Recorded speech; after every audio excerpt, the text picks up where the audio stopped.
నన్ను నువ్వు జరిగితే నడు నీవు నడురా బై సింగల్ ఇంటి గోవా ఇంటి ఏది ఇవన్నీ అదే చెప్తున్నా పడుతుంది ఏం చేస్తున్నా మీరు ఇంకా రథం నడువు చాలా నడువు అని చెప్పినాం ఏమన్నా మొవ్వని సప్పుడే నడువుడు అని చెప్తున్నాం ఇక్కడ చేయొద్దు ఇవన్నీ గొడవ చేయడానికి రాలేదు సప్పుడే నడువుడు ఇక్కడ చేయొద్దు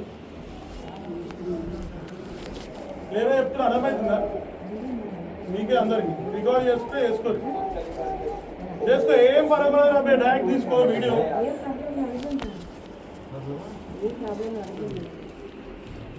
ఏం రాబోదు అవుతారా అరవై మీకు అరవై అయితే మొత్తం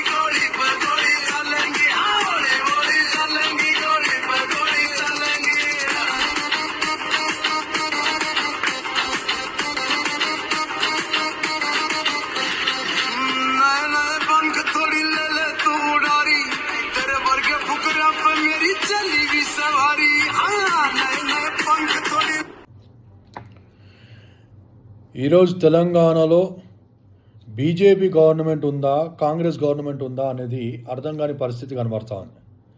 గత సుమారుగా 2 వారాలు 3 వారాల నుంచి సోషల్ మీడియాలో ఆల్రెడీ వైరల్ అవుతున్న విషయం షేక్పేట జూబ్లీ హిల్స్ కాన్స్టిట్యున్సీలో చర్చి మీద ఇప్పటిదాకా ఎన్ని ప్రయత్నాలు చేసినా కూడా అక్కడ ఉన్న ఎమ్మెల్యే నవీన్ యాదవ్ గారు స్పందించడం లేదు. ఈరోజు వెళ్ళి సుమారుగా 1 గంట సేపు అక్కడ కూర్చొని మన వాళ్ళు టైం వేస్ట్ చేసుకోవడం జరిగిందే తప్ప పాస్టర్ గారు ఎమ్మెల్యే గారు పట్టించుకోకుండా వెళ్ళిపోవడం జరిగింది. గొడవ జరిగినప్పుడు ఇరువైపులా ఏమైనా ఉంటే ఓట్ బ్యాంక్ అక్కడ కూడా ఇంపార్టెంట్ అన్నప్పుడు ఇరువైపుల్ని పిలిపించి కూర్చోబెట్టి కాంప్రమైజ్ చేపించి పంపించేసింటే బాగుండేది. పోలీసు వారు లా అండ్ ఆర్డర్ ఇష్యూ వస్తుందని చెప్పి వాళ్ళు ఇన్వాల్వ్ అయినప్పుడు అక్కడున్న ఏసీపీ గారు వారి యొక్క సబార్డినేట్స్ని పంపించి చర్చికి తాళం వేయడం జరిగింది. ఈరోజు నేను అడుగుతా ఉన్నా, పోలీస్ డిపార్ట్మెంట్ వారికి ఒక ప్రైవేట్ ప్రాపర్టీకి ఎలాంటి పర్మిషన్లు కోర్టు డైరెక్షన్స్ లేకుండా వాళ్ళు ఎలాగ ఇన్వాల్వ్ అయి ఒక ప్రైవేట్ ప్రాపర్టీకి ఎలాంటి కేసులు లేకుండా ఏమీ లేని డైరెక్షన్స్ లేనప్పుడు తాళాలు ఎలాగ వేస్తారు? వారు ఇరుక్కుంటారని చెప్పి తెలిసి ఓనర్ని ప్రెజరైజ్ చేసి ఓనర్ మీద కేసులు పెడతా అని చెప్పి ఓనర్ని బెదిరించి ఓనర్ ద్వారా అక్కడ తాళాలు వేపించి తాళము ఓనర్ దగ్గర పెట్టి ఓపెన్ చేయొద్దని చెప్పి అన్నారు. ఈరోజు తెలంగాణలో ఉన్న కాంగ్రెస్ నాయకులు ఏమైపోయి ఉన్నారు, క్రిస్టియన్ వింగ్ ఏమైపోయిందని చెప్పి అడుగుతా ఉన్నా. దీపక్ జాన్ గారు ఉన్న తర్వాత దీపక్ జాన్ గారికి ఎన్నిసార్లు చెప్పినా కూడా ఎన్నిసార్లు ఫోన్లు చేసినా కూడా వారు రెస్పాండ్ లేకుండా కనీసం ఏసీపీతో మాట్లాడకుండా అక్కడ ఉన్న ఎవరు అనుచరులతో మాట్లాడి ఎమ్మెల్యే గారిని కలవమని చెప్పంటే ఆ ఒక అనుచరులు కూడా ఫోన్లు చేయకుండా ఉంటే ఈరోజు క్రైస్తవం తరపున మీకు పొజిషన్ ఇచ్చినప్పుడు మీరు దాన్ని సరిగ్గా చేయకపోతే ఈరోజు మేమంతా కూడా డిమాండ్ చేస్తూ ఉన్నాము, మీరు రిజైన్ చేయమని చెప్పి.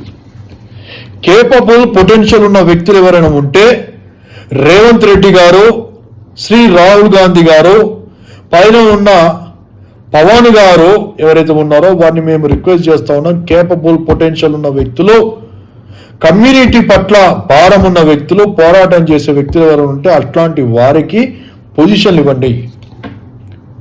రేపు మా పండగ అండి, అన్ని మతాల వాళ్ళు పండుగలు చేసుకోవచ్చు, కానీ క్రైస్తవులైన వారు పండుగలు చేసుకోద్దా? రేపు పండగ జరగకుండా చర్చిలోనే ఆ ప్రేయర్ హాల్లో పండగ చేయకుండా వాళ్ళు ఎక్కడో ఇంట్లో పెట్టుకోవాల్సిన పరిస్థితి వచ్చింది ఈరోజు. చాలా మంది మైనారిటీలు అక్కడ సపోర్ట్ చేసి ఉన్నారుగా నవీన్ యాదవ్కి. పాస్టర్లు అయిన వారు, పాస్టర్స్ ప్రెసిడెంట్స్ అయిన వారు అక్కడ సపోర్ట్ చేసి ఉన్నారు కదా. ఈరోజు ఈ చర్చి, రేపు మీ చర్చి. బీఆర్ఎస్ ఉన్నప్పుడు అక్కడ ఎలాంటి ఇష్యూస్ లేదు. ఈరోజు కాంగ్రెస్ వచ్చిన తర్వాత లడ్డు యాదవ్ అనే ఒక వ్యక్తి చర్చిలోకి ట్రెస్ పాస్ చేసి న్యూసెన్స్ క్రియేట్ చేసి, మూడోది థ్రెటనింగ్ చేసి భయాభ్రాంతులకు, అక్కడ పిల్లలను ఆడవాళ్ళని భయాభ్రాంతులకు గురి చేస్తే బీఆర్ఎస్ చట్టాల ప్రకారంగా ఏసీపీ గారు ఈరోజు ఎటువంటి చర్యలు తీసుకోలే. అక్కడ ఒక్క సెక్షన్ కూడా ఫైల్ కాలే. అలాంటి వారిని ఉక్కు పాదముతో అణిచివేయాలి, తొక్కివేయాలి. హేట్ స్పీచ్ కానీ, మతాల మధ్య ఘర్షణలు కానీ చేసేవారిని ఉక్కు పాదంతో తొక్కివేస్తానని చెప్పన్న శ్రీ రేవంత్ రెడ్డి గారు, ముఖ్యమంత్రి గారు, ఈరోజు మీరు నిలబడి నవీన్ని గెలిపిస్తే నవీన్ మిమ్మల్ని ఆదుకుంటాడు, ఏ రాత్రైనా మీకోసం నిలబడతాడని చెప్పి మీరు ఏదైతే ప్రచారంలో అన్నారో ఈరోజు ఏమైపోయిందని అడుగుతా ఉన్నా. దీనికంటే బెటర్ బీఆర్ఎస్ కదా అని చెప్పి ప్రజల ఆలోచనలకు వస్తే, అక్కడ లడ్డు యాదవ్ అంటా ఉన్నాడు, నవీన్ యాదవ్ మా ఒక్క ఏరియాలోకి రావాలంటే నా పర్మిషన్ తీసుకొని రావాలని చెప్పి అన్నాడట. వాస్తవమా? ఒక ఎమ్మెల్యే, ఒక ఆకు గల్లీ రౌడీ అయిన లడ్డు యాదవ్ పర్మిషన్ తీసుకొని ఆయన బస్సులోకి రావాలా? ఆ లడ్డు యాదవ్ అంటా ఉన్నాడు, ఇక్కడ మేము మసీద్ని కూడా కట్టించలేదు. ముస్లిం సోదరులు, మైనారిటీలు అయిన వారు గమనించాలి, ఎస్సీలు ఎస్టీలు గమనించాల్సిన విషయము. సుమారుగా 1,50,000 ఓట్ బ్యాంక్ ఉన్న ముస్లింస్, సుమారుగా 30 నుంచి 50,000 ఓట్ బ్యాంక్ ఉన్న జుబ్లీస్, క్రిస్టియన్స్ గమనించాల్సిన విషయం ఇది. ఈరోజు మీరందరూ ఏకం కాకుండా, ఈరోజు నిలబడకుండా మీరు మౌనాన్ని, మా ఎమ్మెల్యే గారు కాంగ్రెస్ అని చెప్పి మీరు మౌనాన్ని పాటిస్తే, రేపన్నాడు ఈరోజు బాబ్ పాస్టర్ అయ్యాడు, తర్వాత మీరవుతారు. ఈ బాబ్ పాస్టర్ ఎవరో కాదు, ప్రవీణ్ పగడాల గారికి అత్యంత దగ్గర మిత్రులైన బాబ్ పాస్టర్ గారు.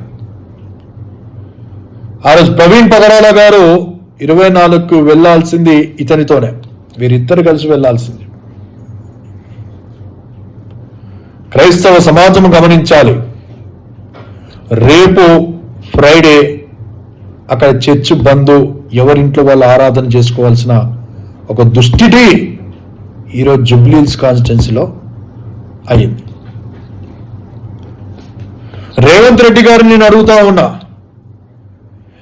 అజారుద్దీన్ గారికి మీరు మైనారిటీ మినిస్టర్ ఇచ్చింది ఎందుకనా? ఆయన కాన్స్టిట్యున్సీలో ఏం జరుగుతుంది, ఆయన అండర్లో ఉన్న ఏసీపీలు, సిఐలు, ఎస్ఐలు, సబార్డినేట్స్ ఏం చేస్తా ఉన్నారో ఆయనకి తెలీదా? అలా మనిషికి ఫోన్ చేస్తే ఆయన కేరళకు వెళ్తున్నాడు, వచ్చిన తర్వాత చూద్దాం అని చెప్పి అంటారు. ఇంకా మినిస్ట్రీ ఎందుకో, మైనారిటీ మినిస్ట్రీ ఎందుకో? ఈరోజు అడుగుతా ఉన్నా, క్రిస్టియన్ కమిషన్ కావాలి. ఈరోజు అడుగుతా ఉన్నా, క్రిస్టియన్ తరపున ఒక ఎమ్మెల్సీ కావాలి. ఈరోజు అడుగుతా ఉన్నా, క్రిస్టియన్ తరపున ఒక రాజ్యసభ ఇవ్వండి. మీ ఫ్రెండ్ వేము నరేందర్ గారికి మీరు ఇచ్చారు. ఏ క్రైస్తవులు అంటే పక్షపాతమా? బరాబరా సేవకులు ఉన్నారు కదా ఈరోజు, సతీష్ కుమారు, శ్యామ్ కిషోరు, బెల్లంపల్లి ప్రవీణు, ఇంకా పెద్ద పెద్ద సేవకులు ఉన్నారు కదా. మీ నోళ్ళు ఏమైపోయినాయి, మూగబోయాయని చెప్పి అడుగుతా ఉన్నా. ఈ వీడియో 100కి 100% రేవంత్ రెడ్డి గారు చూడాలి. శ్రీ శ్రీ శ్రీ శ్రీ రాహుల్ గాంధీ గారు కూడా చూడాలి, పవన్ గారు కూడా చూడాలి. ఈ విషయంలో స్పందించండి. వీలుంటే రేపు చర్చ జరుపుకోవడానికి అవకాశాన్ని కల్పించండి. ఆల్రెడీ కోర్టులో పిల్లేశారు. కలెక్టర్ నుంచి ఎన్ఓసి అవసరం లేదు అని చెప్పి మెమో ఉంది.